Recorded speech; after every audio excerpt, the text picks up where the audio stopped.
Nós estamos aqui com a Mariana Moll. Mariana é jornalista e pesquisadora. Ela escreveu uma tese na Escola de Belas Artes sobre o filme de estrada latino-americano contemporâneo e vai nos contar um pouquinho dessa experiência. Bem-vinda ao programa Vivir Espanhol, Mariana. Olá, Carolina, tudo bem? Prazer ter você aqui. Nós gostaríamos de saber um pouquinho sobre essa tese tão interessante que você escreveu. Só para situar um pouquinho aqui o pessoal, eu gostaria que você falasse sobre esse gênero de filme de estrada e logo que você nos contasse um pouco dessa sua viagem nesse projeto, né? Quais foram as implicações, as aprendizagens e por que você decidiu estudar esse tipo de filme. Carol, primeiro, obrigado pelo convite. É um prazer falar da pesquisa. Na verdade, eu sou jornalista e sempre me envolvi com cultura, e logo quando eu me formei, eu tinha um interesse muito grande por cinema, mas era uma coisa muito particular, como espectadora. Mas no andamento da minha carreira acadêmica, eu decidi, no mestrado, estudar cinema brasileiro. E como um encaminhamento do mestrado, quando eu pensei numa pesquisa de doutorado, eu quis pensar assim, tá, agora eu já fiz uma pesquisa sobre cinema brasileiro, o que seria interessante dar continuidade? E aí, então, em 2011, que eu comecei o processo de doutorado na Escola de Belas Artes aqui da UFMG em Belo Horizonte, eu já tinha um interesse como espectadora, como pesquisadora no mestrado, e como interesse pessoal mesmo no cinema latino-americano. E aí eu quis, então, pensar num tema. E como, ao ler artigos, ao ler outros trabalhos, eu vi que o gênero do filme de estrada, né, os road movies, né, que é o gênero tradicional estadunidense, são chamados, e a gente portuguesa, ou, né, eu traduz para o português como filme de estrada, eles estavam muito, tinha muita produção desse gênero na América Latina. Eu comecei a coletar filmes e a ver como que essa era uma produção ativa no final dos anos 90 e no início dos anos 2000. E aí, então, na hora de propor uma pesquisa, eu acabei escolhendo estudar esse gênero que nasce lá nos Estados Unidos, na década de 60, mas que estava sendo muito produzido aqui na América Latina. Então, foi assim que eu decidi mapear aí a América Latina, né, esse subcontinente, vamos dizer assim, a partir dessa produção, mas nesse gênero específico do filme de estrada.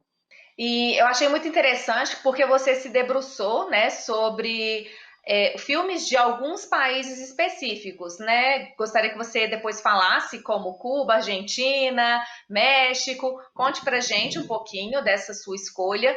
E também ali no seu corpus, quando você selecionou esses filmes que tratavam de viagem, eu acho que é muito interessante quando a gente pensa no aspecto, a metáfora da viagem, né? Porque toda viagem tem a sua preparação, início, meio, fim. E será que esses elementos estão sempre presentes no filme? Em espanhol a gente fala películas de carretera.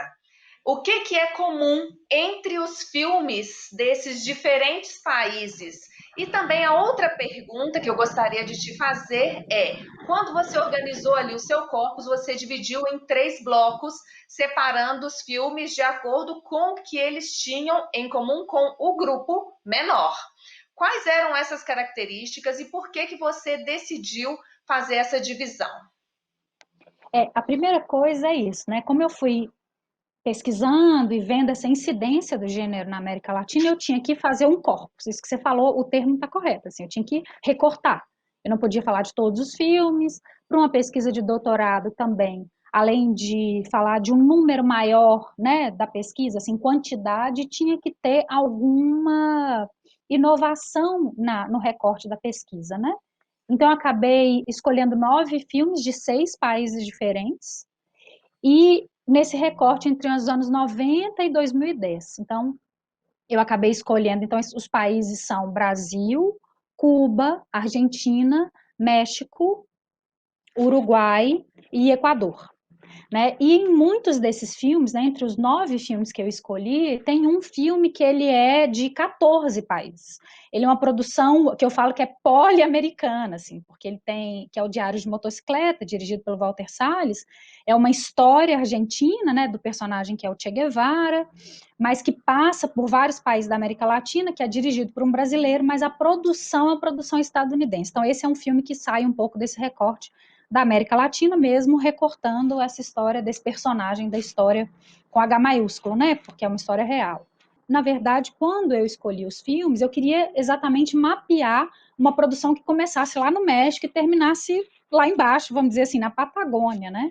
Então, a minha ideia era exatamente criar um mapeamento de produções diferentes dentro do recorte do gênero do filme de estrada. Então, o que os une todos são do mesmo gênero, né? Mas são produções de diretores diferentes, de histórias diferentes e de países diferentes com propostas de produção diferentes também. Então, isso é a ideia da pesquisa não era chegar em uma estrutura pontual ou estética para apontar que todo filme de estrada produzido na América Latina é assim. Não, muito pelo contrário. Eu quis tentar abarcar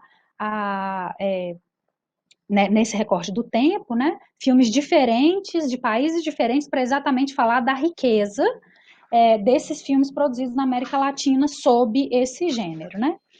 E aí, isso, né? 9 filmes, não tinha jeito de fazer uma característica para cada, mesmo porque tem características que vão, você mesmo citou, né? A viagem é uma dessas características que fazem parte do gênero.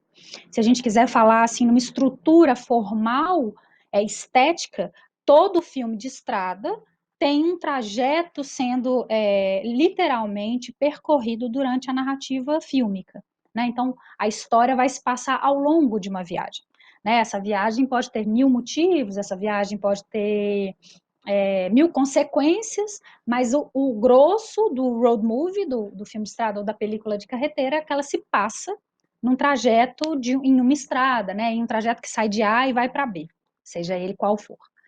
E aí, ao escolher esses filmes, esses 9 filmes de 6 países diferentes, eu não poderia. Claro que cada um é muito específico, mas no corpus da pesquisa eu precisava dar uma organização nessas características, né? Eu fiz uma análise atenta e demorada de cada um desses 9 filmes e acabou que eu os agrupei em características que os tornavam mais próximas. Não quer dizer, e aí, claro, na matemática eu coloquei 3 blocos, eu chamo de blocos identificatórios, com 3 filmes em cada um. Mas não quer dizer que aquele filme que participa, por exemplo, do primeiro bloco, ele só tem aquela característica. Muito pelo contrário, eles são filmes que vão se alimentando das características das outras. E também na decisão da ordem de análise na tese, eu quis escolher o filme mais específico para começar e o filme que mais englobava as 3 características para terminar. Logo na metáfora que você falou da viagem. Né, a gente começa muito sem saber o que vai dar, você vai viajando, conhecendo pessoas, parando em lugares, você vai ganhando autonomia, e no final você tem uma grande experiência. Então, essa foi mais ou menos a metáfora que eu fiz também na análise dos filmes.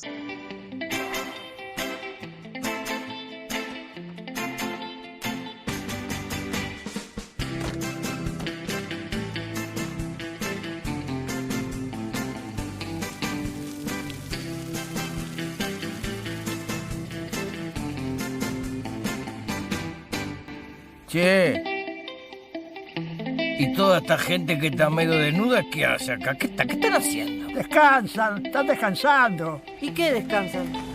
Gente que trabaja todo el año y vienen a veranear al balneario. Mirá esa cómo va vestida y mirá. Hay que ser bastante relajadita para andar así, ¿eh? E os 3 blocos, então, são relato mínimo, que tem a ver com a estrutura narrativa, né, o tipo de história que está sendo contado. E o segundo bloco é viagem coletiva, que tem a ver com a quantidade de viajantes juntos, mas também tem a ver com o processo de produção, de coproduções, de trabalhos em em conjunto. Então, por exemplo, dos 9 filmes, 5 são coproduções, né? São filmes produzidos por Argentina e Espanha, né? O caso de Diário de Motocicleta, 14 países. Mas filmes produzidos entre Argentina e Uruguai, essa coisa da cooperação latino-americana que faz parte do processo de produção mesmo dos filmes. E o terceiro elemento, ou o terceiro bloco identificatório que eu levantei foi Força do Real. Nesse sentido, são todos filmes ficcionais, né, são histórias de ficção, mas eles têm na forma do seu registro e na vontade política dos diretores uma imposição da realidade, né, um desejo de se mostrar esses lugares, mesmo através de relatos ficcionais, mas mostrar dados da sua própria realidade, ou seja, geográfica, da realidade social e, às vezes, muitas das vezes, a realidade política desses países que estão sendo representados nas histórias. Mariana, sobre esse primeiro bloco que você separou, eu gostaria de mencionar os 2 filmes, Viaje hacia el Mar e Histórias Mínimas. O primeiro filme é um filme uruguaio e eu, assim, gostei muito porque a gente vê aquela simplicidade das pessoas, né? Eles querem conhecer o mar, estão cheios de expectativas, como que é o mar, como que será chegar lá, e é toda uma vontade de conhecer o desconhecido. E, além disso, durante o trajeto, eles estão ali conhecendo os colegas de viagem. Então, a viagem pela qual eles passam é um momento de descoberta de si mesmo. Mas o que me chama a atenção é como que uma trama tão simples, nós precisamos conhecer o mar, juntamos alguns amigos e vamos para lá. Pronto. Como que uma trama tão simples pode ter um alcance tão profundo? Uma questão, às vezes, até um pouco metafísica, de começar a repensar suas próprias questões, uma viagem ao seu interior, né? Então, eu queria que você comentasse, é possível que um filme com uma estrutura tão simples, né, ele seja uma grande produção, desde que ele tenha alguns requisitos, suponho eu, talvez, como um bom diretor, um bom roteirista? Como que a gente poderia falar sobre isso? Esse primeiro recorte é exatamente isso, né? O relato mínimo, ele é sobre a trama, sobre a narrativa dos filmes, a história que está sendo contada. Então, eu acabo recortando, e aí não vale só para os 3 filmes que estão nele, e você citou 2, né? O El Viaje hacia el Mar é isso, 5 amigos no interior do Uruguai. É um filme de época, inclusive, na década de 50, né, uma ficção, que um dia não tem nada para fazer, são todos já mais velhos, eles resolvem pegar um caminhão e conhecer o mar. Pronto, esse é o plot, essa é a estrutura da trama, né? Esse é o que os move para a viagem, né? Isso dado não é uma grande coisa, né? Não é um grande feito, vamos dizer assim, de uma estrutura que dá um filme, né? Se eu contar para alguém e falar, é um filme sobre 5 amigos que querem conhecer o mar. Parece muito simples, né? E exatamente é muito simples. Lo que pasa es que hoy es un día muy especial, un domingo muy especial. Nos vamos de viaje, nos vamos a conocer el mar. Mire qué bien. ¿Y a qué playa van? ¿Hay más de una? Claro. ¿No conoce el mapa? ¿El qué? El mapa del Uruguay, ¿no lo conoce? No, todo no. Acá como bebé yo conozco muy poco, ¿sabe? La costa uruguaya está llena de playas. Todas por la costa. Bueno, sí. Las playas suelen estar por la costa.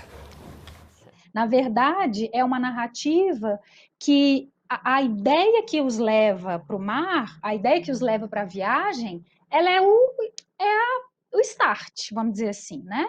Porque o que é mais importante é exatamente o que vai acontecer durante a viagem, as conversas que eles vão ter, e principalmente nesse caso, nesse filme, e até no segundo, né, o Histórias Mínimas, 3 personagens que cortam as estradas da Patagônia na Argentina, que também têm objetivos muito cotidianos e muito ordinários, né? Um senhor de 80 anos que quer pegar o cachorro dele que fugiu, um comerciante que quer conquistar uma namorada no meio da estrada e uma imigrante que quer ganhar um prêmio na televisão. Todos vão para a mesma cidade, por isso eles se entrecruzam, né? Essas 3 histórias.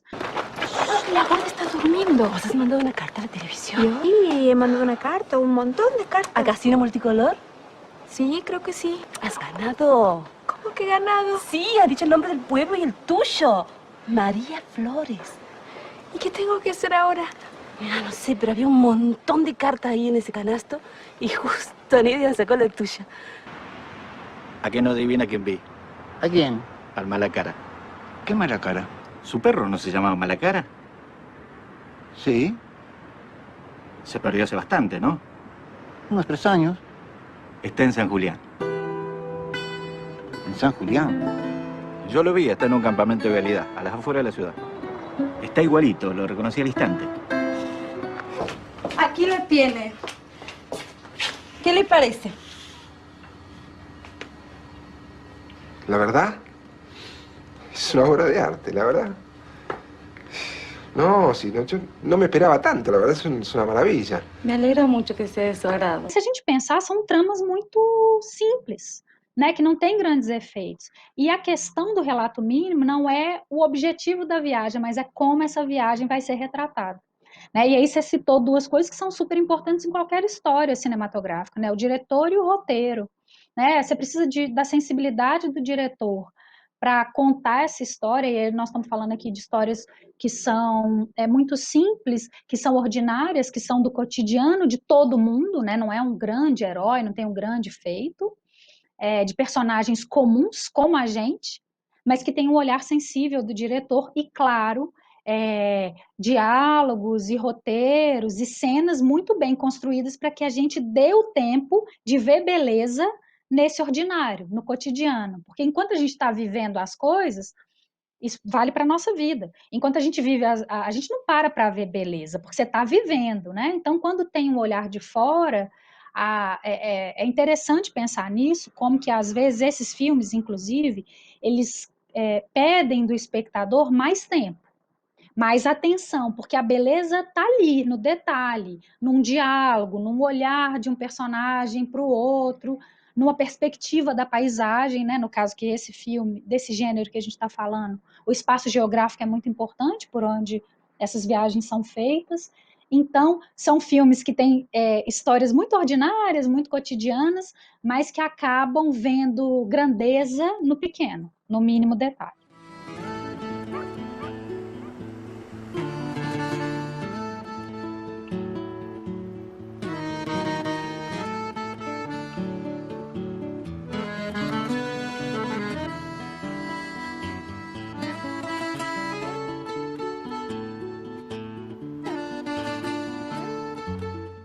Os personagens, eles parecem até uma criança, com tanta expectativa. Já chegou, vai chegar.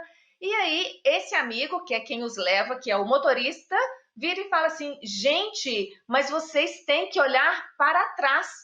A viagem é isso. A viagem é tudo o que passou, tudo que nós vivemos juntos e que nós pudemos compartilhar aqui durante essa trajetória. Então, eu acho que isso é de uma beleza muito grande, né? Acaba que, assim, são histórias simples, são relatos simples, mas, na verdade, eles apresentam uma grande complexidade e nos fazem refletir e pensar sobre o que realmente nós temos, assim, qual que é o nosso papel, né? Qual que é a importância, o que a gente dá valor realmente. Então, eu acho que são filmes que vale a pena assistir e ficar um pouco degustando, assim, as paisagens, as cenas, né? É interessante isso que você falou, desculpa, Carol, é porque tem isso, exatamente. O importante não é o feito da viagem, o importante são as relações que são construídas, né? Então,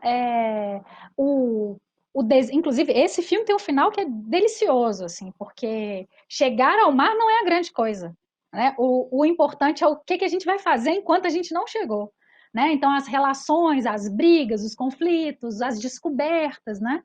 Então, os filmes de estrada têm essa característica. O importante não é sair de A e ir para B, né? O importante é exatamente o que está no meio. E é como a nossa vida, não importa o que aconteceu ontem, nem a gente nem sabe o que vai acontecer amanhã. A gente deve aproveitar o agora e construir esse agora, né? Então, acho que é uma metáfora, a viagem é a metáfora do tempo da vida mesmo, né? Da vida de todos nós, assim. Eu acho que é interessante porque, às vezes, né, o filme pode nos fazer pensar em nossas próprias questões existenciais, metafísicas, ou às vezes até cotidianas, e há outros que trazem toda uma crítica, como, por exemplo, se a gente pensa agora no Guantanamera e Tumamá também, sempre tem lá num telão de fundo uma crítica ao que acontece, seja na sociedade, algum aspecto cultural. Então, ao longo da viagem, a gente não só vive a viagem, mas a gente também acaba sendo, de uma forma ou outra, afetada pelas questões nas quais nós estamos inseridos, como é a história do Guantanamera, que é um filme que eu acho divertidíssimo, adoro, e eles têm que resolver aquela questão de enterrar os seus mortos, né? E acaba que a própria pessoa que instituiu a lei, né, de que cada pessoa que morre tem que ser enterrada na sua terra, ele vai ter que fazer com que um morto, né, que era a tia da esposa dele, chegue à terra para ser enterrada. Então, é toda uma crítica, né, à sociedade, à estrutura. Comenta um pouquinho para a gente sobre esses aspectos. É interessante pensar nesses dois filmes, né, no cubano Guantanamera, que é um recorte, exatamente, de novo, é um filme de ficção, que se passa na década de 90, em Cuba, quando Cuba acaba de perder o apoio da União Soviética. Então, é uma Cuba que começa a perder dinheiro e começa a ter problemas de falta de gasolina, de combustível, de falta de energia e de falta até de alimento, né?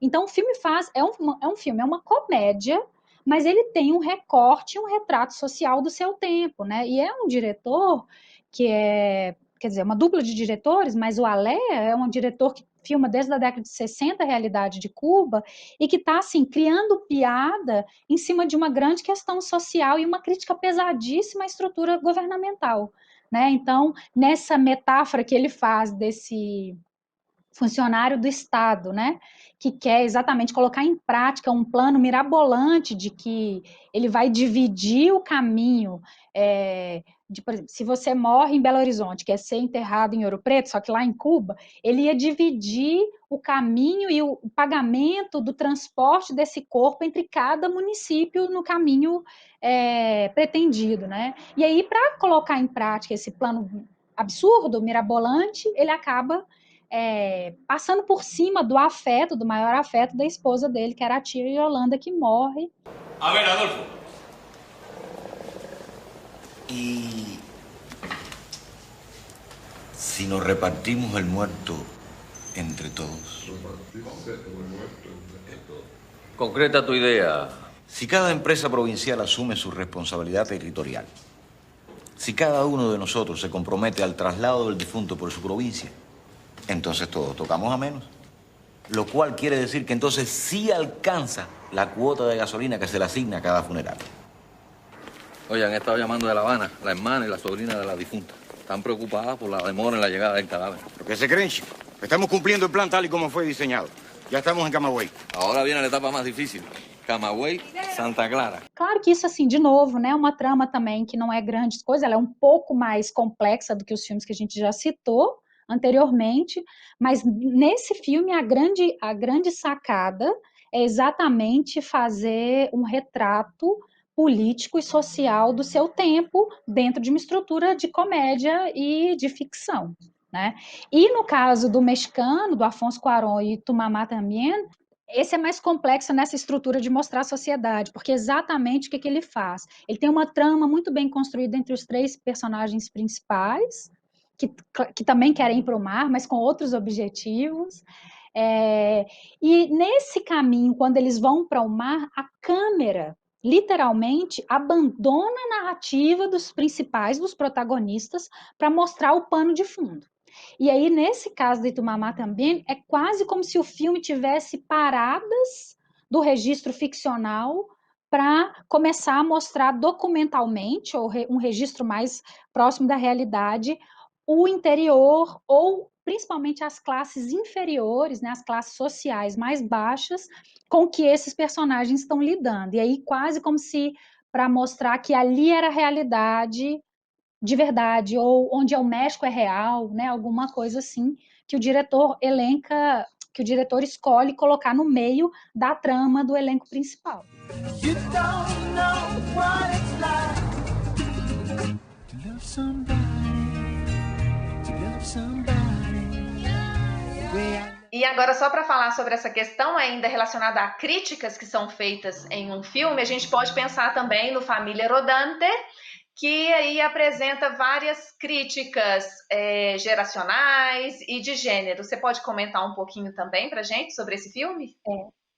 O Família Rodante, esse filme argentino do Pablo Trapero, ele está no meu bloco lá no Viagem Coletiva, né? Mas, de novo, ele tem um objetivo muito mínimo, que é uma senhora de 70 e tantos anos, é convidada para ser madrinha na fronteira com o Brasil, e ela decide sair de Buenos Aires com toda a família dentro de um motorhome, né? Um trailer, ou o que eles chamam lá de casa volante.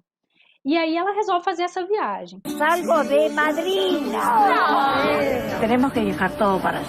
Como todo? Toda a família completa. A crítica que o filme faz e o impacto que se tem nessa viagem coletiva é que você tem 12 pessoas viajando juntas, né?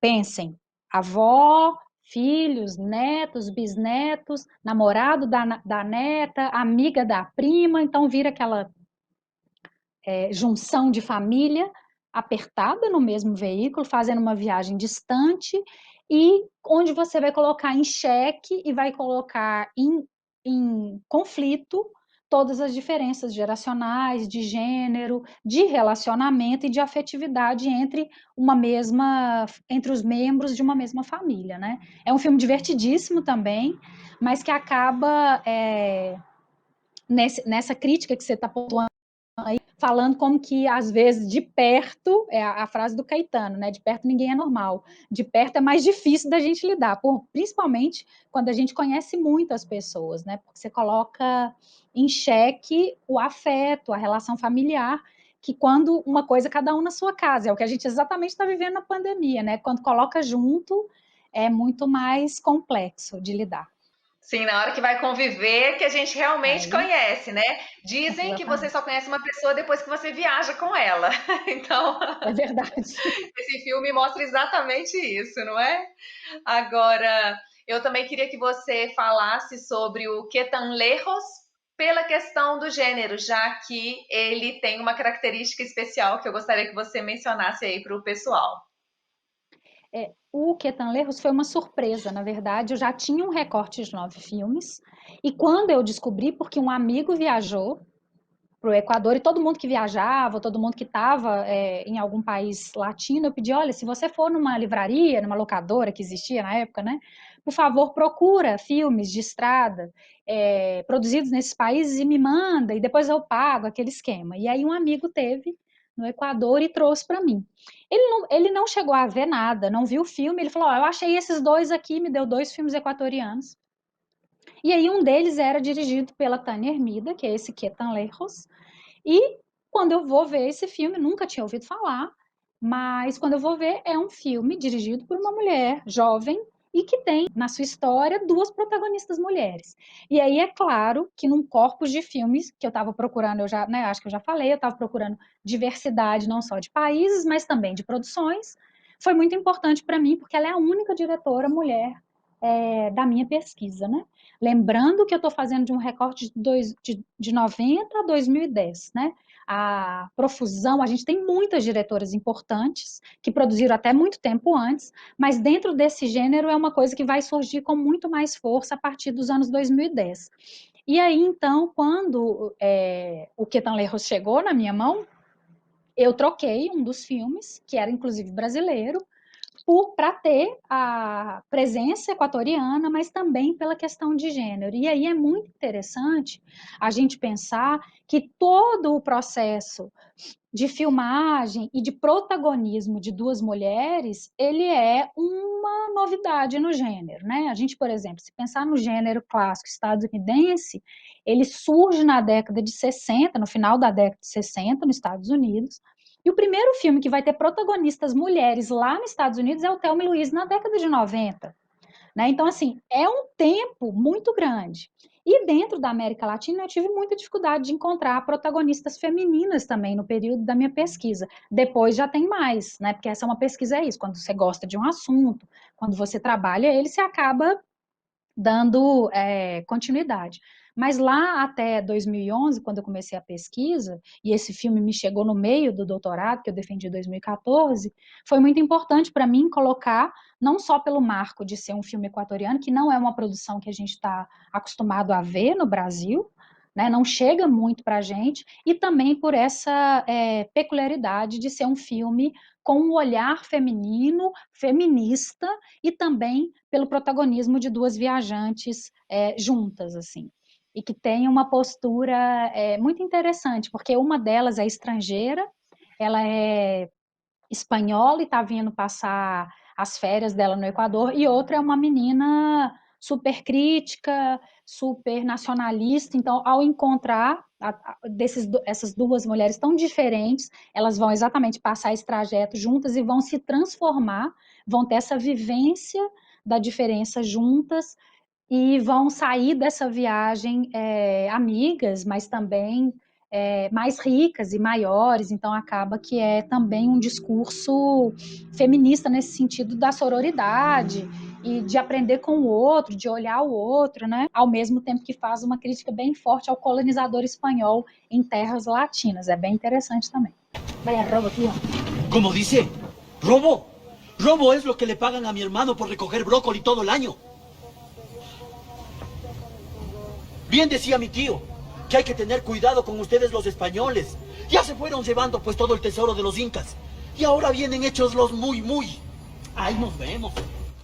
Eu acho muito legal essa questão de a gente pensar na transformação e também a crítica ao colonizador espanhol quando a gente olha para o filme Diários de Motocicleta.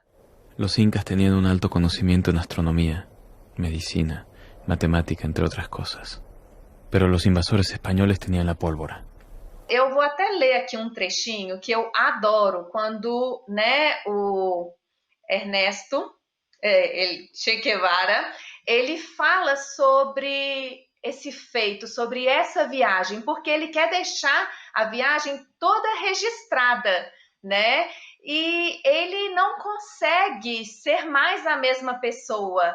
Então, quando a gente viaja, a gente está ressignificando. Eu acho que essa é uma palavra muito importante, né? Essa transformação vai fazer com que a gente realmente mude. Olha o que ele fala, que bonito. Ele fala assim: no existe el relato de hazañas impresionantes. No es tampoco meramente un relato un poco cínico. No quiere serlo, por lo menos. Es un trozo de dos vidas, porque são, né, duas pessoas, ele e o amigo dele, né? É um troço de duas vidas tomadas em um momento em que cursaram juntas um determinado trecho com identidade, aspirações e conjunção de ensueños. Então, esses dois homens que decidiram viajar aí, né, colocando suas expectativas, seus desejos naquela viagem, que experiências a gente vai ter? Então, nesse momento, a partir dessa troca, eles começaram a ser outras pessoas. E ele coloca assim, olha, un hombre en 9 meses de su vida puede pensar en muchas cosas que van de la más elevada especulação filosófica al rastrero anhelo de um prato de sopa. Na viagem, né, o Ernesto e o amigo dele, que eu até esqueci o nome dele agora, e qual que é o nome dele mesmo, Mariana? Esqueci. É o Alberto Granado. Ah, é mesmo, Alberto Granado. Então, os dois amigos ali, tem uma cena também que eu adoro, que é quando eles veem o Império Inca e falam assim, não é possível que os espanhóis destruíram isso para construir isso. E aí eles mostram Cusco realmente fazendo essa crítica que você acabou de mencionar também no outro filme, né? Mas o que eu, só para terminar aqui, o que eu acho muito legal é que ele fala assim: el personaje que escribió esas notas murió al pisar de nuevo tierra argentina. El que las ordena, pule, yo, no soy yo. Olha que legal, né? Eu já não sou eu mesma. Esse vagar sin rumbo por nuestra mayúscula América me ha cambiado más de lo que creí. Eu acho que é de uma sensibilidade tão grande essa fala, né? Que, assim, a gente tem que ver o filme e ficar, assim, 3 dias pensando nisso tudo, porque eu acho que é muito complexo, né? Esse filme, ele tem um desejo maior. A narrativa dele não é mínima, né? O personagem não é mínimo, assim, no sentido de que é a vida real, né? Na verdade, é um filme construído a partir de 2 livros que são muito importantes na literatura latino-americana, né? O primeiro é El viaje por América del Sur, né? De moto, não lembro mais qual que é o título do filme, do livro do Che Guevara. E o livro também de notas de viagem do Alberto Granado, né, que são os 2 amigos que vão viajar juntos pela América Latina, saem de Buenos Aires. Quando eles começam a pensar a viagem, até que o objetivo é pequeno, né, eles querem só se divertir antes de entrar para a vida adulta, assim, né, eles vão entrar para a faculdade, eles vão para lugares diferentes, então eles começam, vamos fazer uma viagem de moto juntos para a gente curtir. Então esse é o começo, né, vamos dizer assim, é o objetivo da viagem, mas o trajeto que eles fazem e a América Latina que eles veem, de novo, né, é um filme baseado em fatos reais, em personagens reais, em livros que se passaram na década de 50, né, que viveram essa viagem real na década de 50. E aí, mas a América que eles conhecem, o trajeto que eles fazem e as pessoas e as realidades que eles conhecem é muito transformador. E é muito interessante, eu falo que esse é o Diário de Motocicleta, é do jovem Ernesto Guevara, é o pré-Che Guevara, né? É a história que transformou o cara que vai ser depois o cara que todo mundo conhece da camiseta, né? Mas, na verdade, é uma história muito sensível sobre exatamente uma viagem de 2 amigos e o que eles veem e o que eles passam e o que eles se transformam isso, né? Eles param de pensar numa filosofia muito política aberta e começam a pensar na realidade de uma sociedade ou de vários povos que não tinham não tinham o prato para comer e também como que essas pessoas estavam sendo exploradas, né? Para conseguir sobreviver nesses países, né? E o mais importante e aí está totalmente dentro do gênero do road movie, é isso, né? O caminho que eles fazem de Buenos Aires até chegar lá no alto na Venezuela e os percalços que eles passam e as questões sociais, políticas que eles vão conhecendo, acabou. O cara que está lá, o jovem médico que sai de Buenos Aires como um jovem que só quer viajar, vai se tornar um guerrilheiro depois, vai se tornar para falar o mínimo, assim, né, um personagem de transformação revolucionária da história latino-americana, né? Então, isso tem a ver com o trajeto que eles passaram, né? E aí, de lá, o Che volta para a Argentina antes de ir para Cuba, que toda a história que a gente já conhece, que os livros de história conhecem, e o Granado também vai de lá direto para a Venezuela, numa outra vivência que depois ele acaba vivendo em Cuba e morre em Cuba, né? Mas é muito interessante, só um outro detalhe que é muito legal, falando cinematograficamente também, esse é um filme de época, né? Filmado nos anos 2000, mas contados de uma história de 1952, que foi quando eles fizeram essa viagem, né? Mas o diretor, o Walter Salles, conta que a paisagem que a equipe viu na pesquisa de locação não tinha tanta diferença, não. Inclusive dos pontos turísticos, né? Você citou Cusco, e a gente vê vários outros pontos turísticos da América Latina, mas ele vai dizer que a realidade social e política de alguns países não tiveram tanta diferença. Então, ele, enquanto cineasta e diretor que registrou essas realidades, muitas das coisas que a gente vê são pessoas reais, nas suas paisagens reais, mas contando relatos, né, porque eles vão encontrando personagens que contam a realidade deles, principalmente os indígenas, né, ou, se a gente quiser ser mais correto, né, os povos originários dos países, né, então, ele acaba falando que aquilo que as pessoas estavam falando não é de época, era contemporâneo. Então, acaba que é um filme de 2004, que conta uma história de 50, mas está falando da nossa eterna, ou tomara que não eterna, mas da nossa história de exploração cultural, política, e que a gente vive aí até hoje, claro que com diferenças muito grandes em cada país. A piada, inclusive, que o menino faz, essa aqui é a parede inca e essa aqui é a parede dos incapazes, é uma piada que o menino faz para o diretor quando ele vai em pesquisa de locação, e o Walter Salles fala que como que... É por isso a força do real. Oiga, caballero, yo me pregunto, ¿cuál de estos muros es inca? Este viene a ser el muro inca y aquello español. Para nosotros, a forma de burla, decimos el muro de los incas y el muro de los incapaces, que eran os espanhóis. E aí, essa piada acaba ficando impressa no filme, né? Então, é uma piada que, quando o diretor a ouve na pesquisa de locação, né, ele resolve falar que isso é material da minha ficção, não posso deixar de fora, porque essa piada faz sentido em 52, mas continua fazendo sentido em 2004, né?